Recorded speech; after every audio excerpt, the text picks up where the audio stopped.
이재명 정부가 출범했습니다. 12.3 내란 청산과 국민 통합이라는 국민적 열망이 만들어낸 결과입니다. 그 열망에 함께한 기본소득당의 대표로서 국민과 함께 큰 기쁨과 희망을 나누고 싶습니다. 그러나 곧바로 국정을 맡는 이재명 정부를 둘러싼 대내외의 환경은 자축의 시간을 허락하지 않을 정도로 혹독합니다. 특히 경제가 가장 어렵습니다. 새 정부가 윤석열 정부로부터 물려받은 경제 유산은 올해 0%대 성장률 전망치를 압축해서 보여줍니다. 지난해 1.9%에서 출발했던 연말 전망치가 내란 전국을 거치면서 올해 2월 1.5%로 주저앉았고 3개월 사이에 0.8%로 또 반토막이 났습니다. 윤석열 정부의 초부자 감세는 지난 2해 동안 86조 원의 역대급 세수 펑크를 낳았습니다. 올해 전망치까지 감안하면 3년 동안 예산 대비 100조 원이 넘는 세수 손실이 예상되는 상황입니다. 더군다나 대미 관세 협상에서 최악의 상황은 피한다고 해도 미국이라고 하는 최대 수출 시장의 보호주의 전환 자체가 너무나 확연합니다. 혁신성장 경제로 재도약하기까지 수출 경쟁력은 추세적으로 하락할 것이 객관적 현실입니다. 요약하면 큰 폭의 재정적자 상태에서 0% 초저성장은 국세 수입의 추가 손실로 이어지고 국세 수입의 감소는 다시 경제 회복을 위한 재정 여력을 고갈시킬 것입니다. 여기에 수출 전망에서 대외 악재까지 겹쳐 있는 상황입니다. 윤석열 정부가 우리 경제에 남긴 이 악순환의 저주를 풀지 않고는 이재명 정부가 내란 청산과 국민 통합이라고 하는 사명을 완수하기 어렵다는 점은 너무나 명확합니다. 이재명 대통령께서 후보 시절 누누이 강조했듯 이념이 아니라 실사구시의 결단만이 이 악순환을 풀 수 있습니다. 이에 기본소득당은 민생회복 최우선 정책으로 민생회복지원금을 제안드립니다. 올해 2회에 걸쳐 전국민 민생회복지원금 추경안을 편성해서 빠르게 집행합시다. 소멸성 지역화폐 형태의 재정지출은 코로나19 상황에서 재난지원금의 거시경제 효과를 통해 충분히 입증됐습니다. IMF 등 국제기구의 여러 연구에 따르면 재정 승수는 평균적으로 1에 가깝게 산출됩니다. 윤석열 정부와 보수 언론은 재난지원금의 소비 승수가 0.3에 불과하다라고 깎아내렸지만 이는 다분히 재정의 경제 역할을 최소화하고자 하는 긴축재정 이념에 따른 보수적인 추정일 뿐입니다. 다른 연구기관이나 연구원들의 분석에서는 승수 효과가 0.6으로 측정되기도 했습니다. 더구나 지금은 가장 보수적인 0.3의 그 승수 효과도 소중히 여겨야 하는 경제성장률 전망치 0%대의 시기입니다. 지금 같은 상황이라면 민생회복지원금의 GDP에 대한 재정 승수는 소비 승수보다 훨씬 높을 것입니다. 재정 승수는 경기 침체가 깊을수록 또 저금리 통화 정책의 지원을 받을수록 커집니다. 지금 모든 지표가 깊은 경기 침체를 가리키고 있고 금융통화위원회가 5월 29일 기준금리를 0.25%포인트 인하했습니다. 추가적인 금리 인하도 시사한 상황입니다.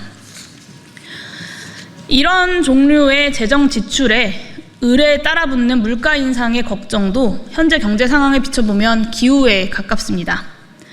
성장률 전망치가 확 떨어지면서 잠재 성장률 1.5%와의 차이인 GDP 갭도 커졌습니다.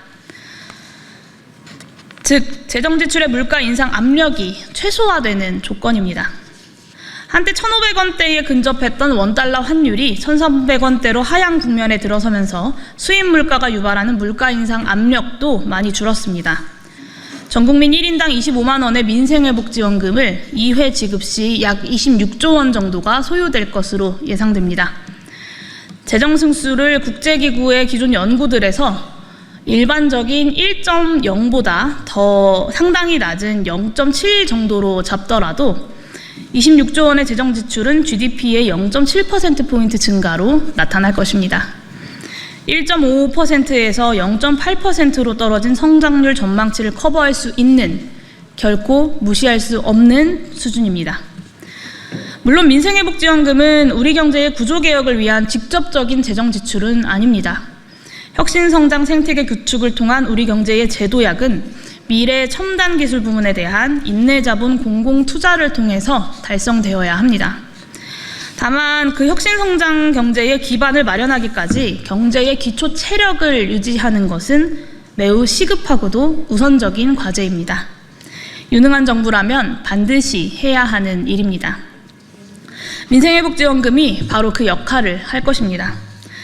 덧붙여서 차제에 민생회복지원금과 같은 정부 지출을 과세소득화하는 것도 적극 검토되어야 합니다. 공신력 있는 1년 이내에 최신 소득 기준에 따라 민생회복지원금을 차등 지급하는 것은 현재로서는 불가능합니다.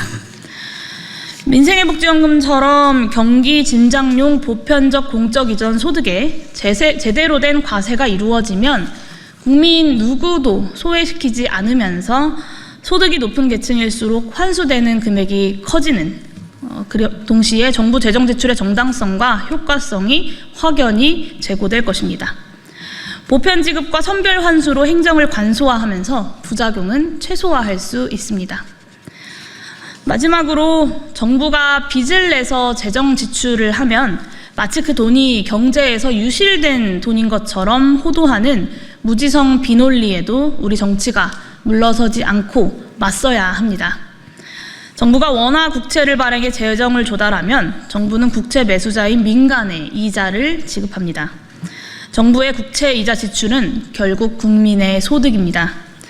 재분배의 관점에서 이를 비판적으로 볼 수는 있겠지만 정부의 국채 이자가 순전히 낭비인 것처럼 호도되어서는 안 됩니다. 더욱이 우리나라는 주요국 대비 국가 채무 비율이 매우 낮은 국가입니다.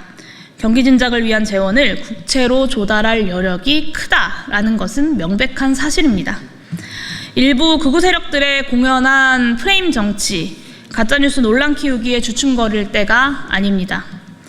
민생회복지원금은 거시경제에 미치는 실질적인 효과 이외에도 부자 감세와 짝을 이룬 윤석열의 긴축재정 기조와 단절한다라고 하는 상징적 의미도 매우 큽니다. 이와 함께 실질임금이 3년째 마이너스 정체 상태에 있는 노동자, 가계부채 이자에 허덕이는 서민들, 폐업률이 100만 명에 이른 자영업자들에게 국가 공동체의 존재와 복원을 알리는 민생회복지원금의 효과는 경제적 효과에 버금가는 국민통합의 신호가 될 것입니다. 민생회복지원금 추진, 경제 살리기와 국민통합을 향한 국민의 간절한 열망으로 집권해낸 이재명 정부가 적극 응답하기를 기대합니다. 국회가 내란 세력의 초긴축 재정에 맞서서 이미 수차례 추진했던 일이기도 합니다. 그러니 당장 준비합시다. 그리고 서둘러 시작합시다. 이상으로 기자회견 마치도록 하겠습니다. 감사합니다.